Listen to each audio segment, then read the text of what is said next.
ام المؤمنین سیدہ عائشہ رضی اللہ تعالی عنہا بیان کرتی ہیں، اور یہ حدیث صحیح مسلم میں 1817 نمبر، کہ ایک شخص مشرکین میں سے آتا ہے اللہ کے نبی صلی اللہ علیہ وسلم کی خدمت میں، اور آ کر کفار کے خلاف جہاد کرنے کے لیے آپ کی مدد کا اعلان کرتا ہے کہ میں آپ کی مدد کروں گا کفار کے خلاف۔ پیارے نبی صلی اللہ علیہ وسلم کے جملوں کو یاد کیجئے،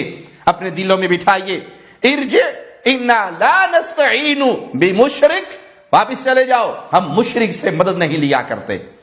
جس کا عقیدہ توحید درست نہیں، جو قبروں پہ سجدے کرتا ہے، جو قبروں کا طواف کرتا ہے، جو مورتیوں پہ سجدے کرتا ہے، جو مورتیوں کو پوجتا ہے، مورتی کو پوجے یا مٹی کی ڈھیری کو پوجے، وہ بھی مٹی کی ہے اور یہ بھی مٹی کی، وہ مورتی کے سامنے سجدہ ریز ہو یا پیر کی قبر پہ سجدہ ریز ہو، دونوں غیر اللہ کی پوجا کرنے والے ہیں۔ اور میدان جہاد کے اندر بھی رسول اللہ صلی اللہ علیہ وسلم نے کتنی توحید کی عظمت بیان کی کہ اگر کوئی مشرک مسلمانوں کی مدد کرنے کے لیے آنا چاہتا ہے تو آپ نے فرمایا واپس چلے جاؤ، میں کسی مشرک سے مدد نہیں لیتا۔